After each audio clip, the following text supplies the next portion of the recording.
আসসালামু আলাইকুম ওয়া রাহমাতুল্লাহ। আশা করছি সবাই অনেক ভালো আছেন, সুস্থ আছেন।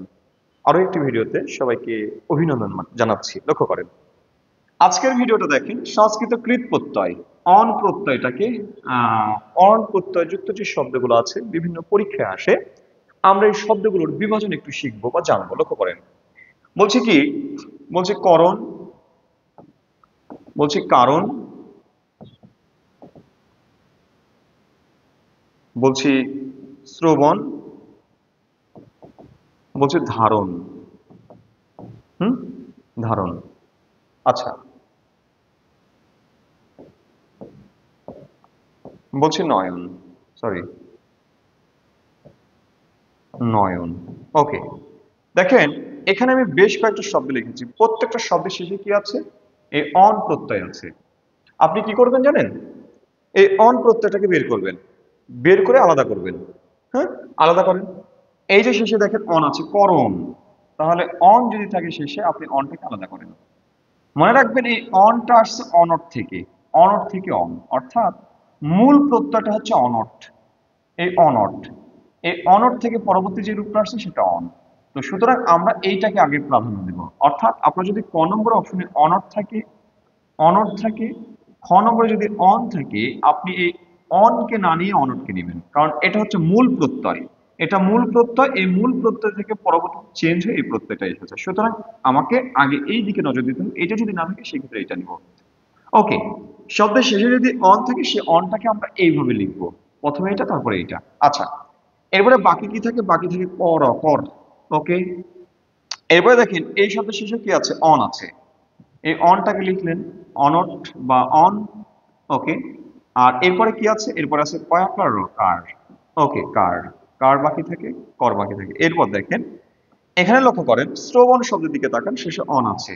তাহলে অন সমান লিখবেন কি? অনট বা অন। Okay, fine. এবার দেখেন বাকি থাকছে কি? বাকি থাকছে শ্রব, এটা থাকছে বাকি। আচ্ছা, ধারণ শব্দের দিকে তাকান, এর ধারণ শেষে কি আছে? অনট, মানে অন আছে, অনটাকে এভাবে লিখছি। বাকি কি থাকতেছে? ধার। ওকে, ধার। আচ্ছা, এবার দেখেন নয়ন, এই অনটাকে আমি কি করছি? এ পাশে নিচ্ছি, অনট থেকে অন।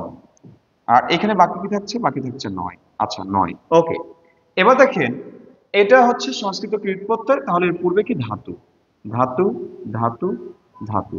এখন কথা হলো, এটা কিন্তু কর যোগ অনট হবে না। এখন কি করবেন জানেন?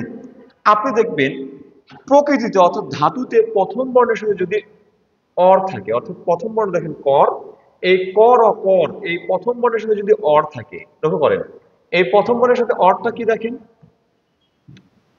প্রথম বর্ণের সাথে অরটা কি দেখেন? এই ক, কয়ের সাথে কোনো কার নাই, মানে অ আছে, আইজের অর। এই অর যদি থাকে, অর সমান রিকার লিখবেন। প্রথম বর্ণের সাথে যদি আর থাকে, আর, আর সমান রিকার লিখবেন। আর সমান কি লিখবেন? রিকার লিখবেন। দেখেন এই যে ক, কয়ের সাথে আকার আছে আর আর আছে, তাহলে আর কে তুলে দিয়ে কি করবেন? রি লিখবেন, রি, রিকার দিবেন। কার সাথে দিবেন? এই যে ক, এই ক, কর সমান হয়ে যাবে তখন ক্রি। একইভাবে কার সমান হয়ে যাবে কি? কার সমান হয়ে যাবে ক্রি, মানে ক্রি হবে। অর বা আর কে তুলে দিয়ে রিকার দিতে হয়। আচ্ছা, এরপরে দেখেন শব্দের মানে প্রকৃতির শেষে যদি ব থাকে, ব, যদি ব থাকে, যদি কি পান? ব পান, ব পান, তাহলে কি করবেন? এই বটাকে আপনি রস্যুকার বানাবেন। রস্যুকার বানিয়ে তার আগের বর্ণের সাথে দিয়ে দিবেন। কথা বুঝেছেন? ওকে, আর এই যে নয়, এই নয় হবে না।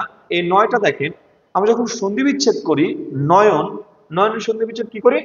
নয় যোগ, সরি, নে যোগ অন, নে যোগ অন, এরকম করি। দেখেন এই যে প্রথম বর্ণের সাথে যদি একার থাকে, একার, এই একারটাকে আপনি কি করবেন জানেন? এই একারটাকে আপনি ই বানাবেন, ই, ই বানাবেন, ই বানাবেন।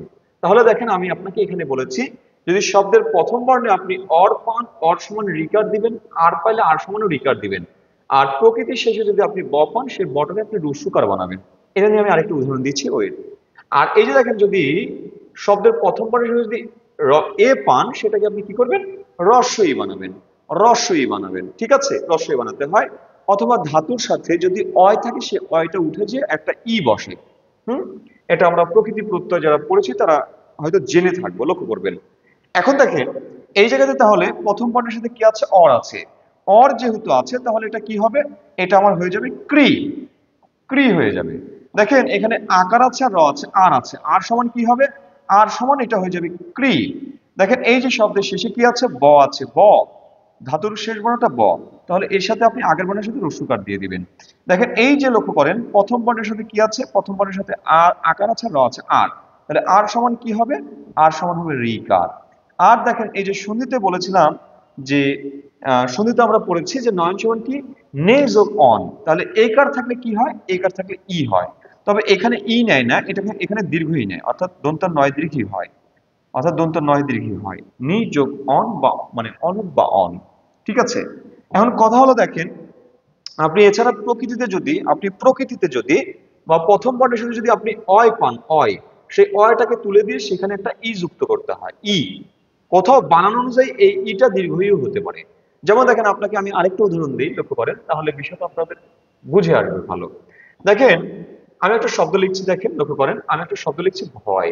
এই ভয়ের সাথে দেখেন প্রথম বর্ণে কি আছে, এখানে কোনো প্রত্যয় নেই। মনে করেন কোনো প্রত্যয় নেই, প্রত্যয় নেই মানে অপ্রত্যয় আছে। আচ্ছা, এখন দেখেন এই প্রথম বর্ণের সাথে কি আছে, ভ অ অন্তস্থ অয়, এই অয়টাকে উঠিয়ে দিতে হবে, উঠিয়ে দিয়ে তার সাথে একটা রস্বই বা দীর্ঘই যুক্ত করতে হবে। উঠিয়ে দেওয়ার ফলে এটা কি হয়, এটা শুধু ভ থাকে, এবারে ভয়ের সাথে একটা দীর্ঘইকার দিতে হয়, ভি যোগ অ। হুম, এই অটা আসলে অল প্রত্যয়, অল বা অপ্রত্যয় লিখতে হয়, এটা আপনারা প্রত্যয় যারা পড়েছেন তারা জানবেন।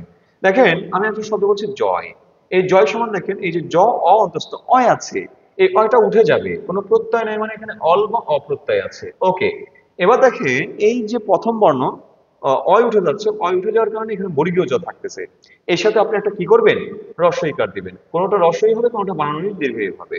যেমন আরেকটা শব্দ দেখেন লিখছি ক্ষয়, এই ক্ষয়টার দিকে তাকান, কোনো প্রত্যয় নাই মানে অল বা অপ্রত্যয় আছে। আচ্ছা, এবার দেখেন এই যে প্রথম বর্ণের সাথে যে অয়টা আছে, অয়টা উঠে যাবে, উঠে যায় কি হবে, এটা রস্বই হবে, অর্থাৎ কি যোগ অল বা অ।